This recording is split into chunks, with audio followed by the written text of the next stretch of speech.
Okay, so my topic for today is going to be anatomy of a hack, the mobile edition.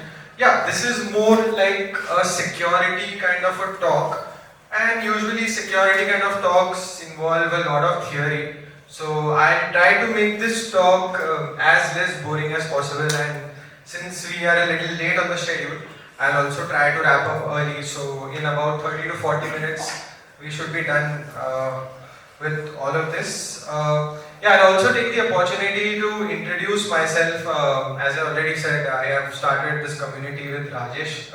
This is the third meetup, and I think thank you to all of you all for coming in such a good number. And other than that, yeah, I am a senior engineer at Book My Show, and I take care a lot about the platform side, Gradle, performance, and all of that. And yeah, I've been working in the Android space for about 5 years now. Previously, I had worked with Rapido through an external consultant, but I think we shipped the app and we rewrote the entire app from scratch, and I think it does a billion writes in a day, I guess. Shaunak was in the team with me. It does billion, right? Yeah. So, I mean, it's more, but yeah, at least it does a billion writes. So, yeah, that's about me. Let's get started. First we start with these fundamental questions. First is the why, then is the who, and then is the what. So, why even learn about security, right? That is the question you'll all ask me first, and definitely you should if you still haven't had that in mind. So, we live on our phones, literally, nobody can actually imagine your life without your phone. And that just means that this is a random stat I've picked from the internet that says that you spend 4 hours 37 minutes daily, even if you don't use Instagram or whatever like that. I mean, maybe it's less, but this is like maybe the maximum average that someone does. I mean, if I read that number, I wouldn't have even believed that, okay, half of or a quarter of my day is 1/6 rather of my day is on my phone. So, I mean, surprising. That is a 1 day per week. I'll just take it as the maximum number of time, but I mean, it's still surprising.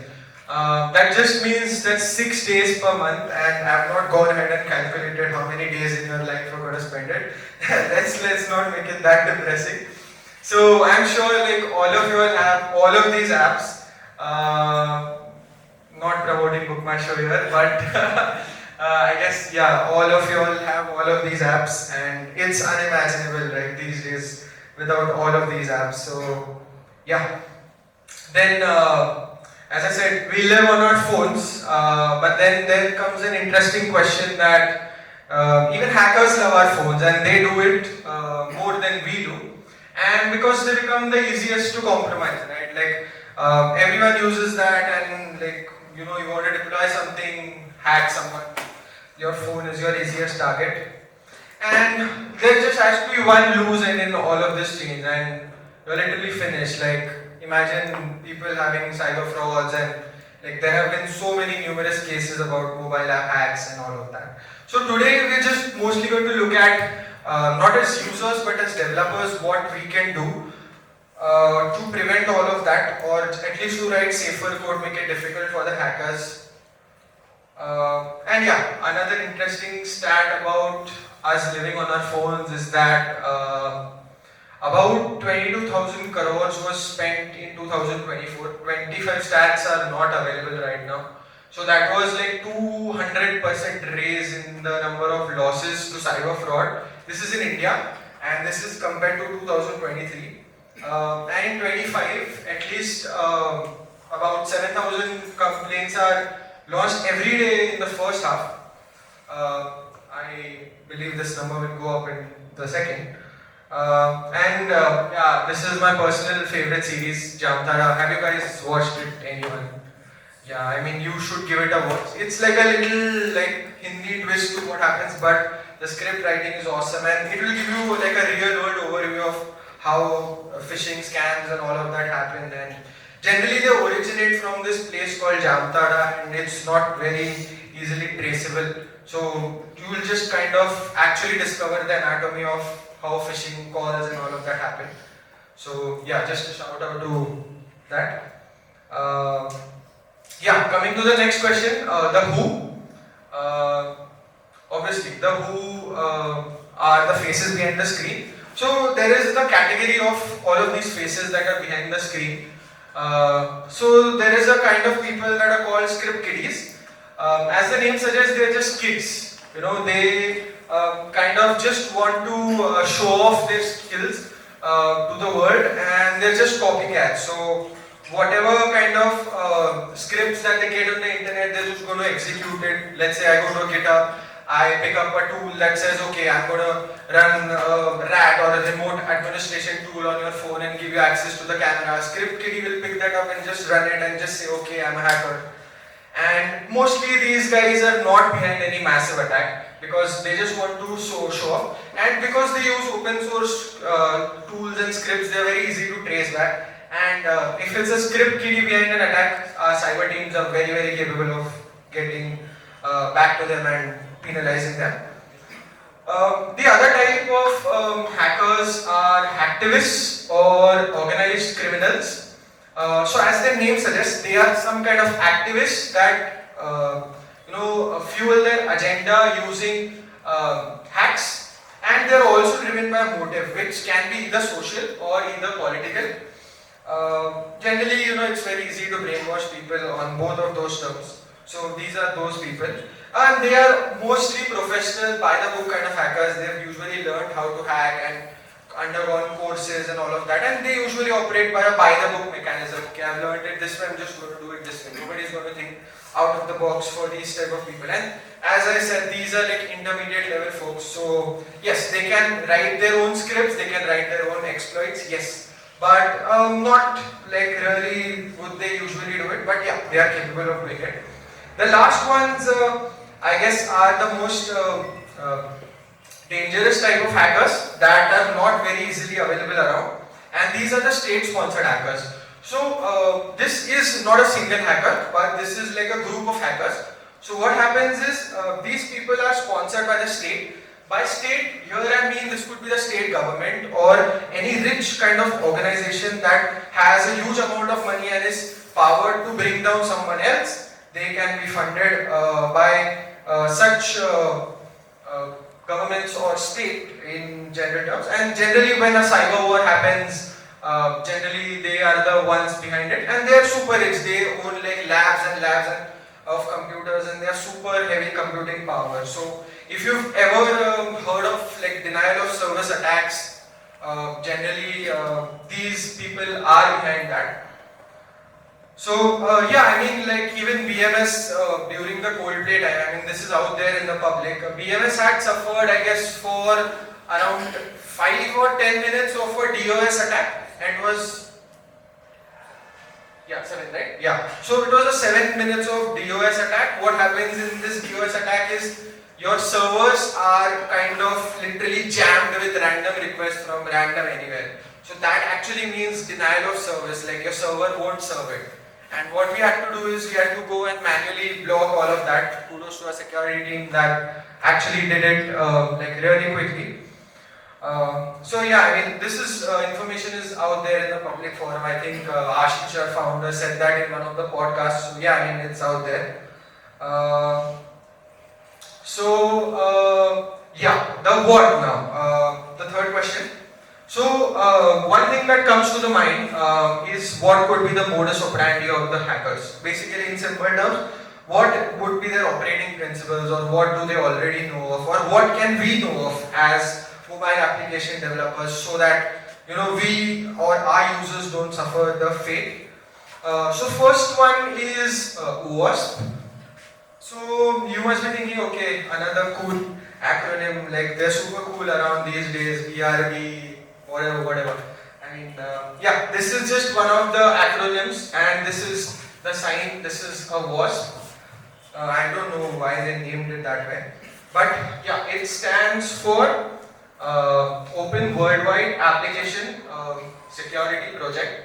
So basically, if you see the name, it's like a worldwide thing, and it's also open, it's open source. So basically it's like an organization, and it's non-profit. So what it does is, usually there are people who actually want to improve software security. They've got together and they run it. They are funded by governments, they are funded by national security agencies in America, and I think India also funds this organization. Governments come together and do it. And usually, today I'm going to also talk about the top 10. So basically, the top 10 is like a list of the most critical risks that they've identified for a particular year. So for the web platform, this updates every year. But for the mobile platform, it's less frequent. And the last updated list of top 10 risks is from 2024. So uske pehle it was in 2016. So I guess the interval is 10 years now. So you can imagine that over 10 years they keep seeing on the same kind of vulnerability, and people keep doing the same mistakes, and hackers keep exploiting all of the same vulnerabilities. Like they don't even need to update the list in like 10 years. So I mean, that just speaks volumes about how careless we are about application security. So yeah, I mean, just let me briefly introduce this list. This is all the lists. I mean, I don't care that much about the name because, as Newton said, "नाम में क्या ही रखा है." So I mean, instead of making this like a boring theory lecture or something like that, I mean, let's just name them some animals in the zoo. I think it will be easier to work it out that way. So just giving them random animal names, because yeah, I mean, nature never bores us. So here you go. Yeah. So let's start with the first one. Yeah, trust me, I would try to make this as less boring as possible. So the first would be the elephant in the room. That is your improper credentials usage. So basically, by a credential by definition usually is misunderstood by a lot of people, and people think that a credential is only a username or password, but it can be anything that can uniquely identify you. So in an Android developer's world, you could come across API keys, then you could come across secret keys, some JOT tokens, client secrets, hashes, and lots of stuff. Like Google Maps is almost something that all of us uses. AWS is another thing, Firebase keys, lots of stuff. So those are what I call as credentials over here, and improper usage just means that we have kept them in such a way that it is very easy for anyone to come and just kind of pick it up and just misuse it and go wrong with it. So I'm presenting a case study here where we are seeing hard-coded API keys in apps, and there is a specific app called Bounce Daily, though this vulnerability has now been patched. I mean, Bounce Daily is not very famous, but I think if people in the Pune circles know about it, it's like a two-wheeler application, like an electronic two-wheeler application, and using which you can book electronic two-wheelers on rent. I think their office is in Kothurud or something, but they're a Pune-based company. And what had happened is their AWS console credentials were hard-coded into the app. As a result of this, this looked something like this. Let's say your access key starts with this thing and they just left it in the app. And usually I think why it would have happened is maybe someone just started off the app and they did not know that, okay, maybe this app won't scale or something like that, just get it to work. So someone just left it around in the code and it went rogue, and it cost them like a lot of monetary losses when it actually scaled and all of that. And people started exploiting their S3 buckets and uploading random stuff, increasing their cost and whatnot. And to make matters worse, what if they had deleted user data or some important documents? So basically, this is how a hacker would have operated, basically the anatomy of this kind of vulnerability. First of all, he could get the APK file or IPA from any available public source. For people that don't know, there are a lot of websites that give out APKs. Thankful to split APKs, it's actually difficult to get single APKs these days. But at that time when this vulnerability was there, APK getting is super easy. Just get it from any kind of source. Just decompile it. Anyone familiar with decompiling tools for Android apps? Anybody has done that by any chance? Give me raise your hands. Number one website I use called Java Decompiler. Yeah. That is to take APK and give the source. Yeah. So actually, there are JavaScript tools behind this that do that. But then there is an open source tool called JDX or JADX GUI or Ghidra. So Ghidra is something that NSA or America's National Security Agency maintains, and this is like an open source thing. JADX GUI is a bit simpler. Like this is your on-device solution. You won't need a website to go and do that. You can just say JADX GUI or APK, and it opens like a GUI as similar to Android Studio, and it will show you all the code that's there into your app. So basically any hacker can come and use that. This is again an open source tool, and there are a lot of people that work really hard to maintain it. Maybe for the white hat purposes, where you actually need to know what's there in the app, or maybe you are trying to decompile your own app and know what's going around here before any hacker does it. So what they do is they will then just go and search for patterns. Like these are very common patterns. Like a variable called password is obviously going to be called password and not something else, or secret API token or whatever. I mean, like it's very easy to make a calculated guess कि let's say आपका credential कहाँ रखा हुआ होगा.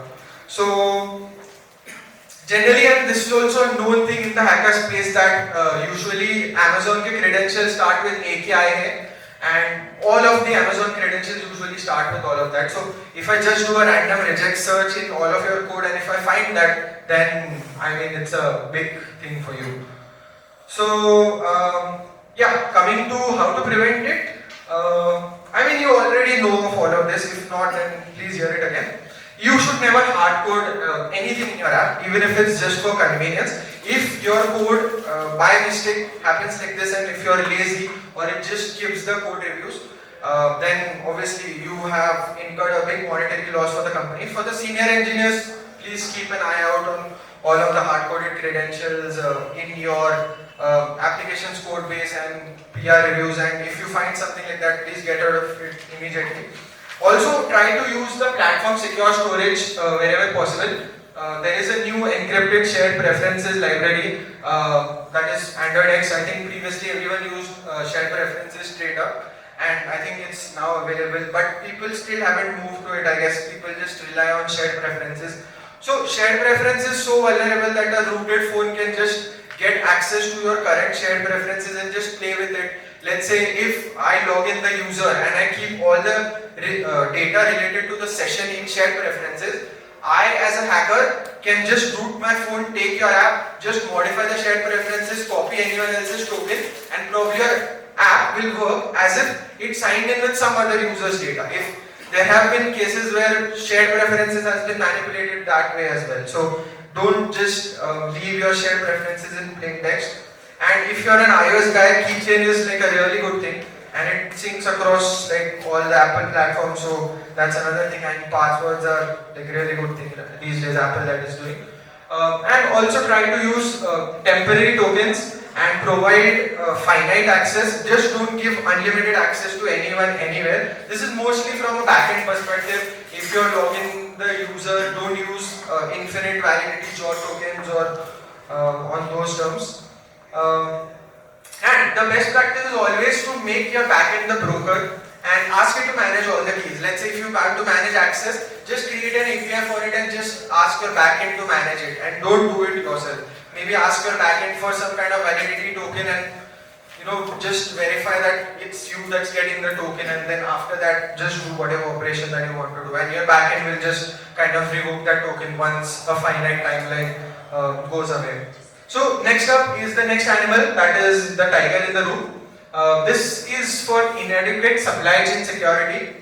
Again, name doesn't matter, but yeah. So it said that in any kind of security system, any security platform is only as strong as its weakest link in the chain of dependencies.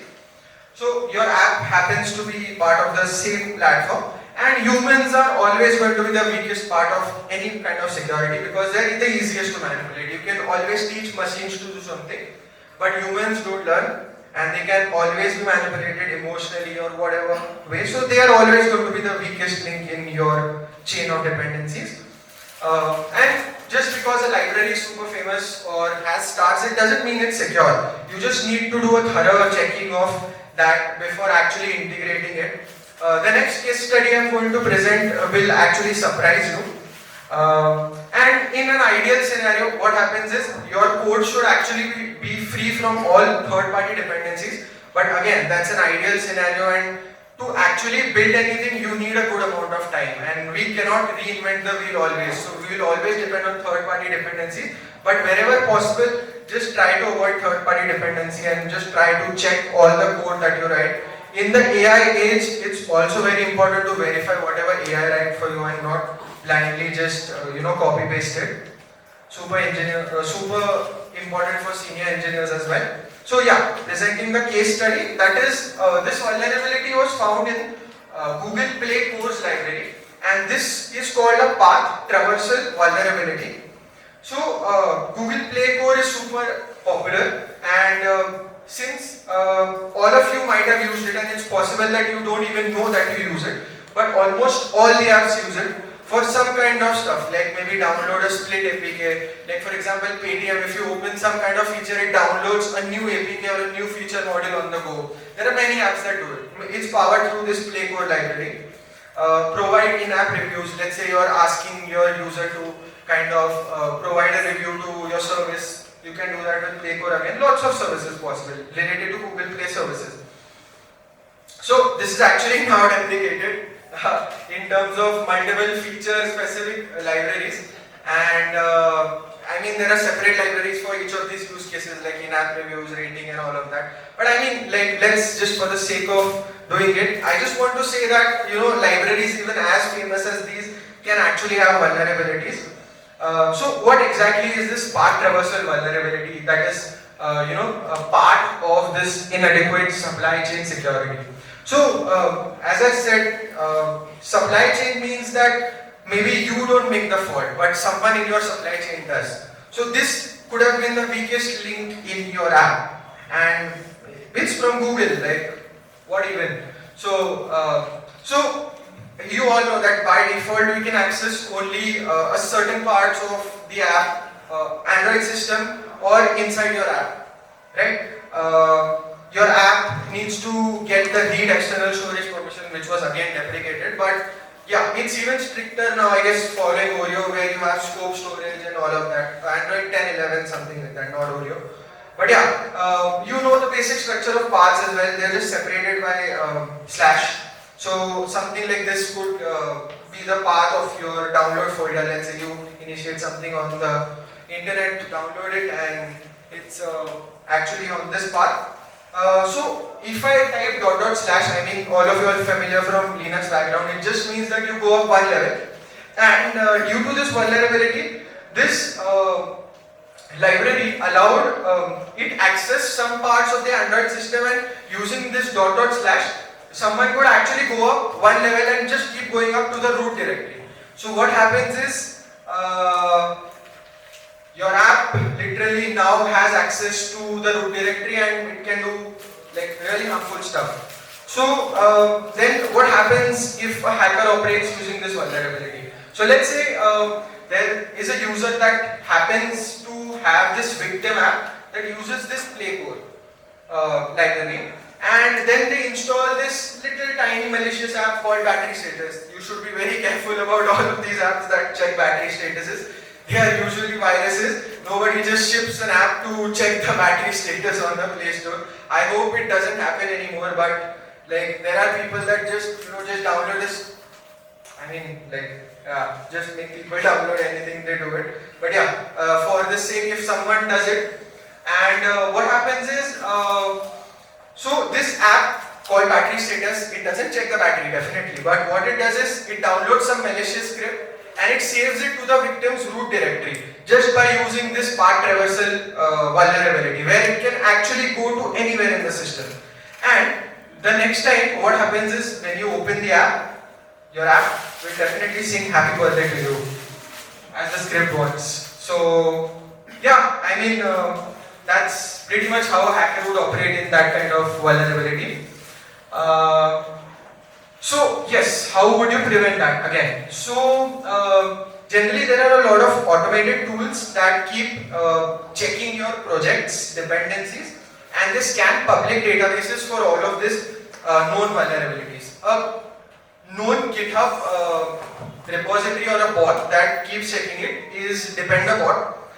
Most of open source projects and even private projects use that. What it does is it keeps notifying you of all of these vulnerabilities, and if your dependency has another update, and just kind of have it. It's very easy, just like a 1 or 2 line change and that's it, you're gonna done. And what it does is raises a separate PR for each kind of dependency update. So if you haven't checked it out, please definitely check it out.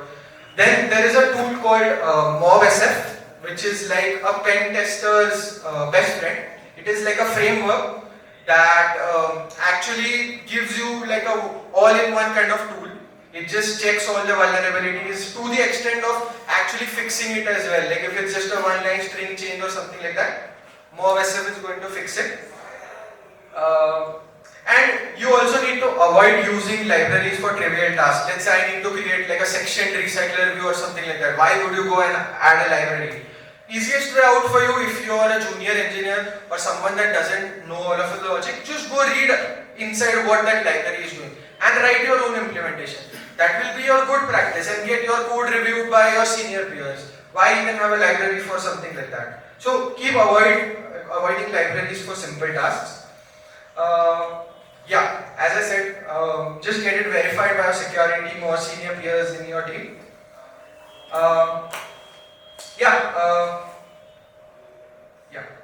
Yes. So the next slide is the lion in the room. Again, another animal. This is for insecure authentication and authorization. So this security or the category is about the flaws in the digital gatekeepers. So any kind of gatekeeping application where, let's say, there is some kind of application that just authenticates you, authorizes you, that is something I call a digital gatekeeper here. Or maybe this kind of system is just inside in your app. So your app is also a digital gatekeeper. So there are two aspects to this. One is defining what actually authentication is. So basically authentication means that proving who you are. So let's say today I'm just giving my fingerprint to my phone. Your phone already just knows that it's you, but it's just first verifying that whether it's actually you or not. So essentially you're just proving who you are, right? And coming to authorization, you give or you decide rather like what you will do once you're authenticated. An example this would be that a regular user in your app won't be able to access admin functions. You will log in with a specific email. The app checks whether it's eligible to do certain kind of functions. If yes, it allows it to do it, otherwise it doesn't. So that is authorization. This is like a pretty basic understanding, but I just thought that I'll just put it forward. So yeah, for this I would like to present the case study for a messenger called as Remit. So I don't know if you all have been famous or not, but Matrix is like a peer-to-peer network that was created like some time back, and it is supposed to be a secure communication using the decentralized mechanism. What happens is for chat apps, you usually need a server, and that server, if not configured correctly, can store all of your data, and there is also a chance that it can also intercept or read your data. So there is a lot of these kind of protocols coming in where it's just decentralized, right? There is no involvement of the server to actually communicate between two parties. So Matrix is just one of that protocol, and Element happens to be an Android client for it. So basically, Element enables you to use the Matrix network on Android. So something like this, let's see, it's there, and you've always had this dilemma of doing, what do I put here? Do I put true or do I put false? So how many of you all know what does true mean or what does false mean over here? Yeah. If you export as a true, Yeah. any other activities from other applications, Yeah. they can see it. Yeah, essentially, yes, correct. So generally what we do as a good practice is we always keep this as false, right? We want to start with the principle of least privilege. So generally I guess Android Studio still, I guess these days gives you a link that, just don't set it to true. But back in the day when this actually came out, people were really confused, what do I put in, true or false? But usually it should be false. If you Yeah. For launcher activity, it would be true, right? Yeah. Because it needs to be launched by a third party launcher, right? Yeah. So coming to this vulnerability as well. As I said, this is picked from like Element Messenger, and here if you see, it is the launcher activity that is set to true. But what happened is in this case, as I said, this needs to be true because any kind of third party launcher or system launcher should be able to launch it. So basically launching this from an external site other than your app. So what happened is this activity was supposed to be protected by a PIN, and only authenticated users were supposed to go to it. And if this is exported, actually anybody can launch it using ADB. This is the case for all launcher activities. But what happens is, in this case, it turned out to be a proxy activity. A proxy activity is just like your deep link activity. Let's say you have a singular point in your app where it actually intercepts all the deep links and then decides where to go.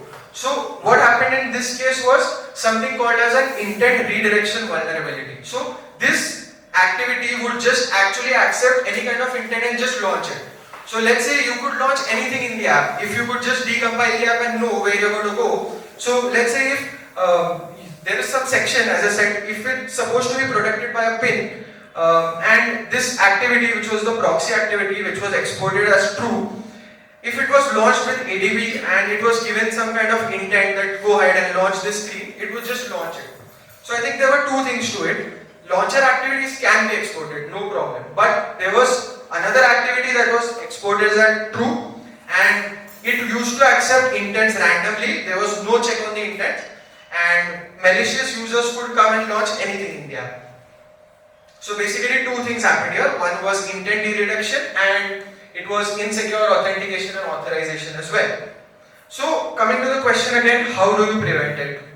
So you should never trust any kind of external intents. You should always treat them as hostile and always sanitize it. Just have finite checks, or just ensure that they are just going to go to somewhere controllable or somewhere reliable, and you just know that who is going to launch it. We have protected apps, I think protected intents as well. So you could use something like that. And as I said, you should always set exported false for all the activities that don't need to be invoked by other apps. There might be a typo where you just might leave this as true, but don't do that. Just ensure that you don't do that. And yes, you should also centralize authentication and authorization at a level which is not just bound to the UI. So that PIN screen was just the UI kind of layer, right? There was no centralized authentication layer to protect it. But if it would have been another layer, or like let's say second layer to protect it, I think that intent redirection wouldn't have happened. So yeah, I mean, zebra in the room, the next one. The insufficient input and output validation is what we're going to deal with. So again, if your app actually trusts anything that is input to it, maybe that chances are that you are like a victim of this vulnerability. So it is just like a government office that accepts any form without even checking if it's correctly filled or completely filled. So I think something like this just turned out because some government office actually was a victim of some kind of input-output validation, or maybe some system didn't do it. Let's assume this was some Android app. But yeah, I mean, definitely, there has to be a story to it. Yeah. So let's go to the case study, and for the case study, I would like to present SQL injection in VLC for Android. How many of the folks familiar with SQL injection? Oh, nice. Just 3. Okay, 4. Okay. So I'll just go ahead and explain SQL injection to the other people. So it just means adding some random SQL queries to any kind of plain looking text. Okay. So the definition is on the board, and it actually makes the SQL database or the system perform SQL queries that it shouldn't be performing. So I'd also like to give the example how VLC was a victim of SQL injection, or indirectly like insufficient input-output validation.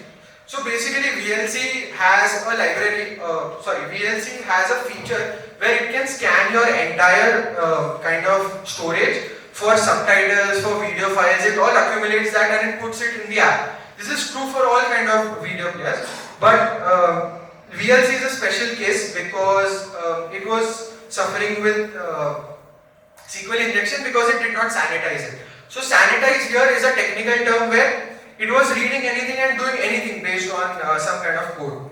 So what happens is, let's say if someone names a file something like this, like let's say mymovie.srt. So srt is a subtitle format if you don't know, and I just put dash dash drop table media next to it.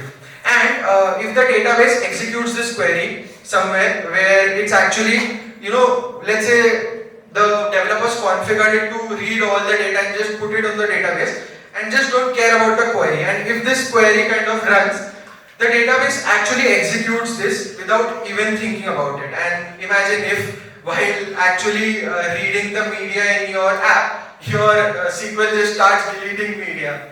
And I mean, that was mostly what happened in SQL injection. I mean, all of this stuff is documented on GitHub and they have actually acknowledged it and fixed it. VLC is an open source project, so they always keep coming up with fixes, and people are very kind to actually test it and just not exploit it, but get it out in a fair way and get all their kind of compensation. The other day, I was scrolling through my LinkedIn and I found something like this.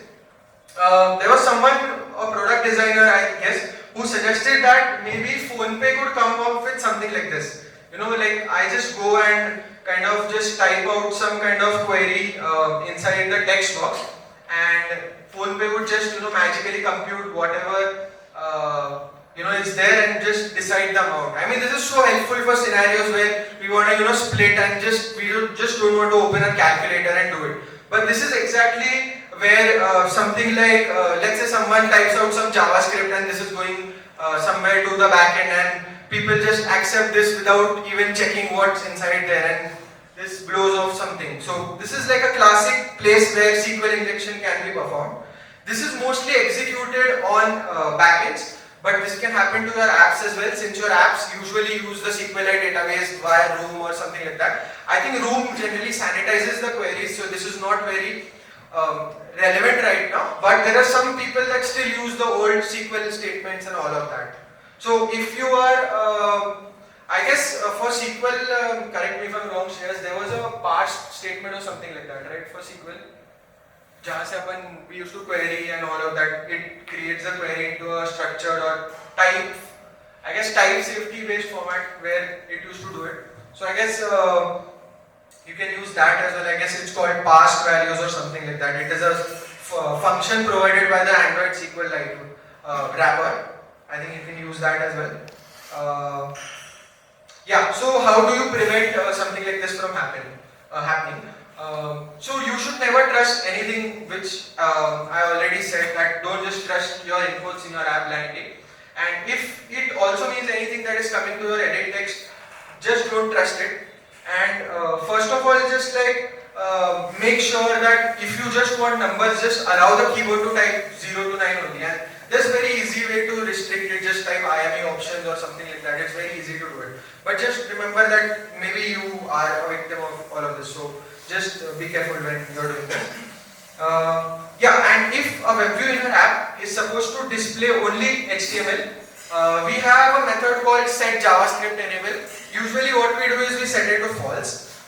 You should never set it to true unless we are actually sure that what we are going to do, because anyone can come and just make your web view load random HTML and just load random JavaScript that can do anything.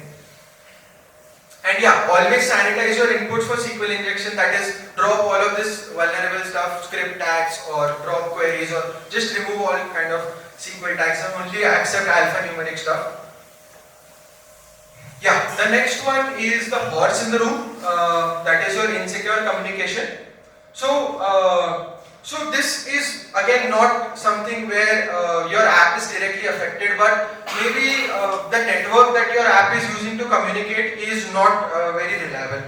So what can be done in this case? But yeah, before that, I would like to ask the audience, how many of you all know about the MITM or the man in the middle attack? Oh, just 5. Okay, 6. Yeah. So basically, I'll also tell you all about the man in the middle attack, and that is that, let's say if two people are communicating over here, and just for a simple sake, if someone in between is going to intercept that communication, that guy is actually the man in the middle. And how this happens as an attack is, let's say you're communicating from your app to your backend, and it's not encrypted, it's over an HTTP channel, or it's not protected by a certificate, or it's not going on a valid network. Anybody can come in and just watch what kind of traffic is happening. I mean, in our day-to-day lives, we might have done that using Charles proxy, or maybe if you've used tools like Chucker do the same thing. Like they just do it in a first-party way, but there are third-party bad actors that can actually do this, and that is when an MITM or man in the middle attack happens. So, as a case study, I'd like to present here a session replay attack in the Starbucks mobile app. So basically, I'll also tell you all what session replay is. It's like just another man in the middle attack, as I said. But we want to kind of replay a valid user action for some kind of malicious purposes. So in this case, what happened is, let's say if someone wants to transfer that gift card amount to someone else, this was being done over an insecure network. So Starbucks did not have HTTPS in their initial version. So what happens is a hacker can come in and just check this request and see what exactly is going through, what are the details or whatever is happening. Maybe through all these kind of tools like Charles proxy, burp suite or all of that. And just get hold of something called as a session token. So session token is just like a token that identifies your user, your eligibility, your authorization and all of that about the user. Then they could use this token to perform this transfer unlimited times. So let's say I am the hacker and you are the person that actually has the valid gift card and you have an amount of 500. So what I'll do is, I'll just pick this amount of 500, I'll transfer it to me, I'll grab hold of 10 such users and just get 5,000 into my account. And just do this randomly, just based on intercepting one user request. Just kind of apply this to anywhere. So this is what a session replay is. Basically you're replaying what's happening in a session. So you're kind of doing some forgery with the backend. So who is to blame here? The question is that, is the server or is it the app? I think it's both, but it's the app first because it doesn't encrypt the data. If it would have encrypted the data, at least it would have made it difficult for the hacker to at least know what's happening in this app. So yeah, again, coming to the question, how to prevent it. Again, certificate pinning. I guess most apps implement this, and if you haven't implemented it, please go ahead and do it. It's a bit long process. I'm not going to cover it in this talk, but I mean you can Google it, and if you're using something like OKHTTP or retrofit or something like that, it's just like 10 lines of change and very easy to do, and definitely do it. So it's just like kind of saying that, okay, I'm giving a certificate for a transaction. If you don't hold this certificate, I will not let you perform this transaction. So that is essentially what certificate pinning is. And as written here, fake certificates are just going to terminate the connection. And again, similar advice, just use time-based tokens and just have them for a finite window, let's say for 5 minutes. Use anti-replay mechanisms. This is for the backend. So let's say if I want to initiate something like a transfer, what I can first do is I can ask the backend to give me a nonce or no once. This is like a combination of two words saying no once. So that just means that it will give you a unique identifier that is just unique. Like it won't be replayed again. So before initiating the request, you ask for this nonce, and then when you initiate the request, just put this nonce into the transaction, so that at least the backend is aware that this is a unique transaction and nobody is going to repeat it again and again. So yeah. So the rhino in the room, inadequate privacy controls. So if you are someone that's too lazy or like to know actually what you ask from the user, or like you're really aggressive with it as well, then you're definitely playing with fire. And maybe if you ask so much and then if you don't even take care of it, so definitely again you're going to play with fire. So it also includes leaking sensitive data through logs or some kind of insecure storage. So people don't even bother. They just keep logging random stuff into their production apps, and all you need to do is decompile it and enable logs in the application, and you will just see random load of stuff, errors, tokens, and whatever being just thrown into it. So there's something like this. If you don't have proper privacy controls in your app, there's just a gate, and you can just go anywhere, and this gate is of no point, and this is what basically your vulnerability is. Yeah, so there are numerous apps. There's no specific apps for this case study. I mean, like most apps or many apps that I see are actually guilty of this. So let's say if you are an app that asks for a location permission, just to figure out, let's say, the nearby people for a particular user. Let's say your Snapchat is figuring out on the map, like who's your friend. Or maybe you're uploading some photo and you use the location to tag it, just to help people tag it. So what happens is people just store this insecurely. They just store it in plain text in shared preferences and just forget about it, or just log it. Let's say it failed to log. So you just log, I did not get this location. Or when you get the location, you just log it, okay, I got the location is this. So anyone can come and read it, right? So this is about that. So the Air India app someday just left all the PNR information this way, and it also wrote session tokens to shared preferences. Again, this is documented on the internet. It's open. You can just Google and just find that out. So I mean, like even big apps as these are guilty of this. So again, how do we prevent this? There is this principle of least access, that is the first principle of security, and that just means that only ask as much as you need, and this should follow even down to the level of declaring a variable. So if you are doing something like this, yes, this is correct, but if you are doing something like this is wrong. So first of all, you just start with a val. You don't start with a var. You start with a val, and then if you actually need to modify it, then you start with a var. Even Android flows of lints saying that, okay, you don't need to make this a var. Why do you make it a var? Just make it a val. That's it.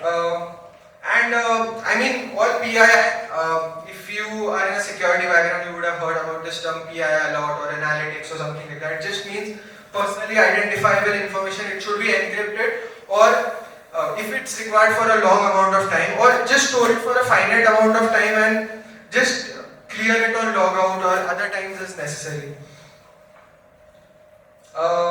Yeah, and also don't forget to encrypt aggressively, as aggressively you ask for the information. Yeah, and just don't throw out information in logs. If you have a legacy code base that just throws out stuff in logs, there are rules for ProGuard that can strip off log rules. I have also posted about them on LinkedIn. I'm not sure if I've included that here. No, I've not included that here. But yeah, I can include that again. And it's very easy. It's just 4 lines of code where it just strips off all the logs from your database. So any kind of log.d, log.i will just be removed in all of your production apps. You don't need the logs in production apps at all. Yeah, the monkey in the room. The app. Okay, sorry. Yeah. So what happens is, again, very similar, that app binaries now can actually expose commercial API keys. This is like pretty similar to the first one. So this just says that if your app is not directly vulnerable, but it gives off some clue about your backend being vulnerable, then that is another kind of problem. So like this is what the vulnerability is mostly about. And yeah, I mean, lots of small businesses just say, I don't need to worry about cybersec, but it's always a dilemma to tell them. Yeah, so if someone wants to kind of exploit this, so license verification bypass was like really common in a lot of apps when routing was the thing or custom ROMs were the thing. Like, I don't know if you're from around that age when you started doing Android, then probably you know about this. So let's say if there is some kind of code that checks if the user has like a paid or a premium version for something, and if it looks something okay, yeah, yeah, if it looks something like this kind of if else, as I said, just someone you will, some kind of decompilation tools will get access to this and just set this flag to false and just go ahead with it.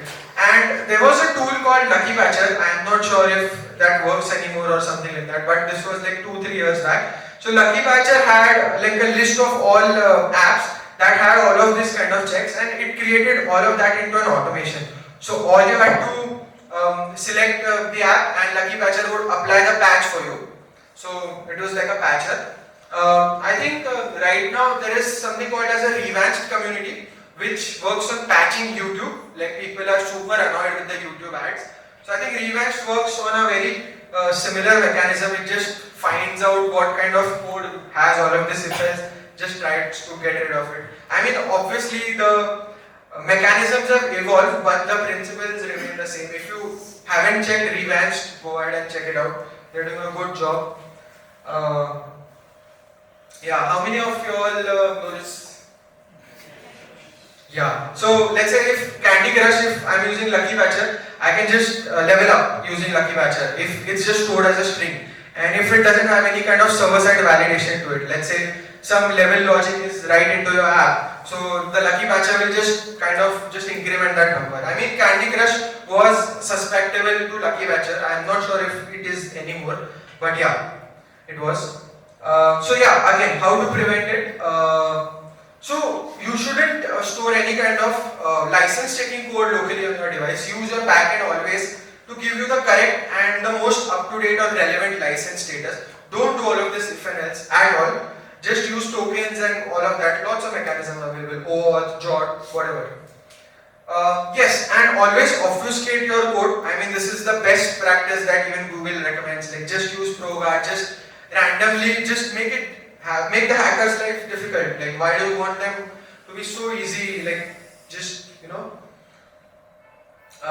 Yeah, and you can also use solutions like the Play Integrity API to check if the signature of your app is valid or not. So, one of the first steps to actually start modifying or do some kind of forgery with your system is that your user, the attacker takes your APK, it does its modification and then it signs it with their own key.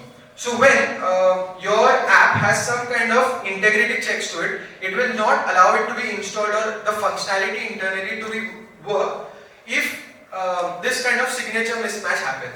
So Play Integrity just kind of makes it simpler for all of these use cases. And generally, I guess recently I also saw a toggle on the Play Store where if you just check that toggle, it also includes a binary which checks that if your app is installed from the Play Store or not. So if someone is actually re-signing your APK and deploying it, definitely it's not going to come from the Play Store. So that is like avoiding a big part of tampering or something like that. So if you just tick one toggle, Google is dynamically going to include that binary in your app, and that is like so useful. And yeah, Play Integrity is always there. So yeah, I think getting done. Yeah. So the panda in the room, that is the security misconfigurations. So if you imagine your app like houses and your data is the treasure that you keep in it, and if you just leave your key under the doormat just so that your loved ones know about it and there's someone who's spying it, and if someone else sees it, you're just waiting to be rickrolled. So don't do that, even for house keys. Yeah, so coming to the case studies, publicly writable Firebase database. So this was also like a really big vulnerability back like 2-3 years back when Firebase was relatively new and people didn't understand what exactly has to be done with the Firebase database. So if you have ever written to the Firebase real-time database or something like that, you would see that there is a way of configuring the rules, and you can just decide like .read true and .write true. This just means that just allow anyone to do it, and maybe you all still have done this on your pet projects or something like that. But generally what happens is complicated projects or like prod level apps, skill level apps just put some kind of checks that okay, if user.uid equals something, then only allow read or something like that. So authorizing or authenticating it securely. So in this case what happens is the attacker can simply find your Google services JSON that is just there in your app, it's not obfuscated, nothing has been done. And with this they can also guess your database link. So your database link comes in this format. Let's say I pick the project ID from your Google services. I just append firebaseio.com that /.json. And if basically the rules are configured as above, what happens is that your server, your Firebase server will give you all of your database right away. And if someone is smart enough, this was just a get request. If someone puts in a put or a delete request, he can also mess with your database, like just with the simple Firebase link. So you need to be very careful while configuring such rules as well. And yeah, again coming to how to prevent it, you need to disable the debug mode in the production. I think Android Studio already does that. And make sure all the debug related checks are secure. You need to audit your database rules regularly, perform security audits, just keep checking that okay, the rules that you have defined, are they relevant anymore or do they need to be updated? Yeah, and put your server through proper authentication authorization mechanism, have HTTPS certificates and all of that. Last but not least, the dolphin in the room, that this is the insufficient cryptography. So this actually isn't the lack of encryption, but we've already covered lack of encryption before. But this is more about that having like a false idea that okay, I have done my encryption and I can now go ahead and tell anyone okay, come hack me. This is not about that. This is like usually about two things. One is like using outdated algorithms. Let's say if you use some algorithm that's already whose exploits have been public or people just know how to break through it very easily with some computing power or some edge cases, something like that, but very easy to break. Or making some implementation mistakes like not doing it correctly via code or just leaving it through, or maybe relying on third-party libraries that do this mistake. So just like keeping your house key under your favorite plant pot or under the doormat. So how someone would hack in this case of vulnerability is using the SHA-1 protocol for password hashing. So what happens is when I give you a password, databases usually store the hash of this password and they don't store the actual password. If you are doing that, please don't do it. But usually the secure practice is to store it with a SHA-1 hashing mechanism. Hash is just like some kind of mathematical function that derives some unique string out of this password. So there can be a scenario where a user has already authenticated, but I need to authorize them when it's offline. I cannot communicate with the backend for this case, so I need to verify this hash, right? If your attacker somehow gets access to this local database and he figures out that you are using this SHA-1 hash or this MD5 mechanism, so it can run something called as a rainbow table attack. So basically, rainbow table, what happens is it just works on a principle that you take this SHA-1 and you compare it with publicly available hashes or SHA-1 on the internet. Like lots of these are available on the darknet or Telegram like that. So this is like a very small string. Like it's very easy to compare and it takes a very short amount of time and there are automated tools available for it. So this is like a outdated protocol and if your backend or your frontend is using this thing, you are not supposed to use it. And these hashes are also available for sale and hackers keep buying it in bitcoins or whatever currency. So how do you prevent it?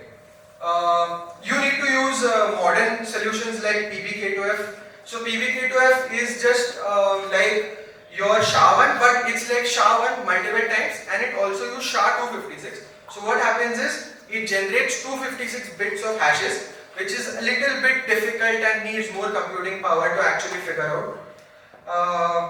Or better even let the backend do it for you, don't store anything on the front end. And ask your users always to kind of fix their own passwords and keep switching them.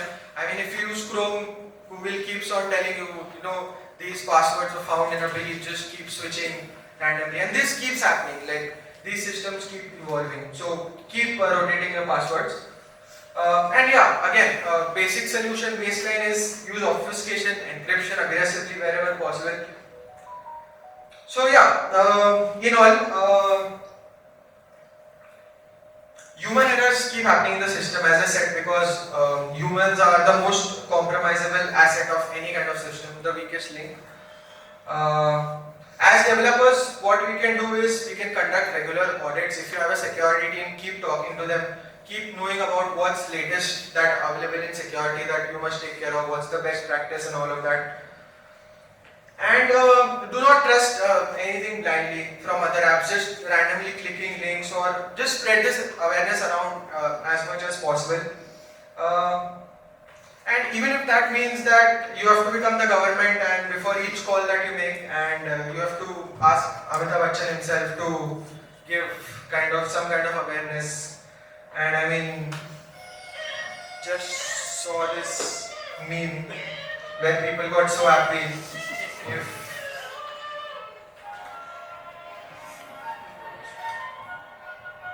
I love this meme because people got so happy when the government decided that they're not going to play the music anymore. I mean, don't do this. This is a very bad idea of enforcing awareness. But yeah, I mean, just wanted to end on a funny note. So, there you go. That's it for the day. I guess if you have any questions, please let me know.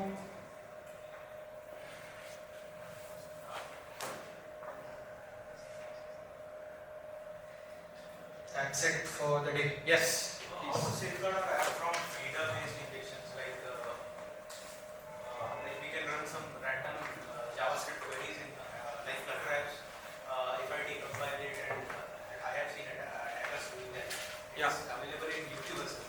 So how to safeguard our app from? So I think in this case, play integrity helps. Like when you run, I guess Frida. One thing is that Frida doesn't work reliably over above Android 9, if I'm not wrong. Like last I used Frida, it didn't work for me above Android 9.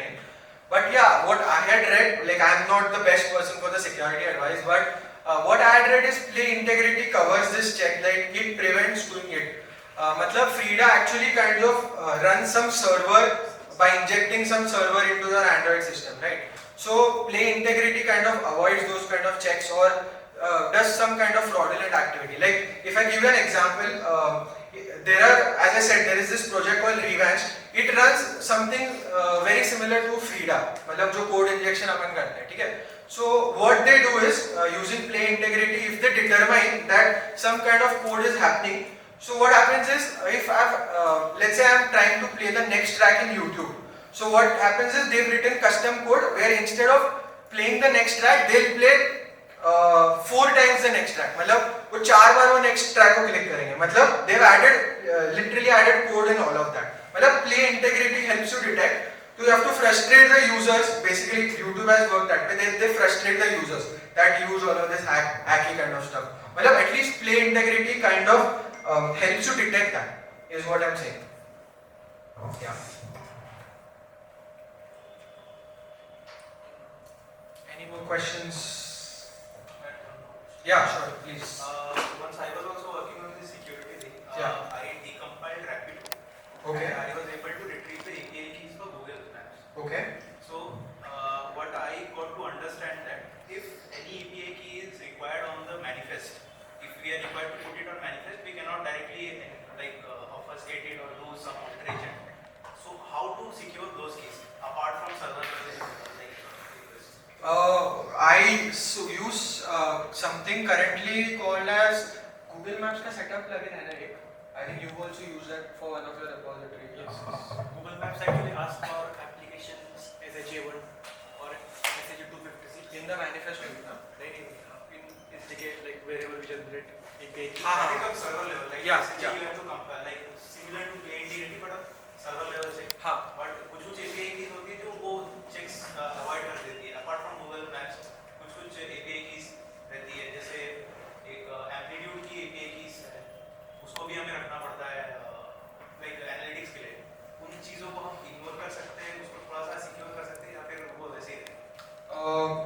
उसके लिए there are two things. One is this Google Maps का setup plugin आता है जो Google ने बनाया.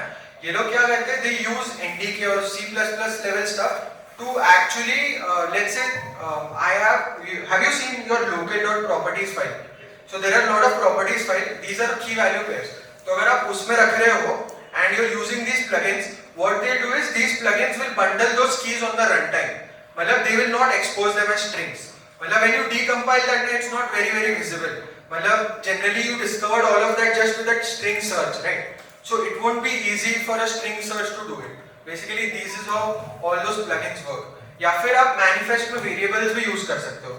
Like there is a $based variable जो आप use कर सकते हो. I think clever tab के keys वैसे ही configure होते हैं. Like you make a .properties file for it and then you pick it from there. So that it's not easy for the hacker to just do a string search and just get to it. I think I'm not sure if this can be avoided, but this can be prevented. Like मतलब rather not prevented but avoided. Like I mean ऐसा समझ सकते हो कि मतलब उसको पूरी तरीके से रोका नहीं जा सकता, but हम delay कर सकते हैं I guess as far as I know.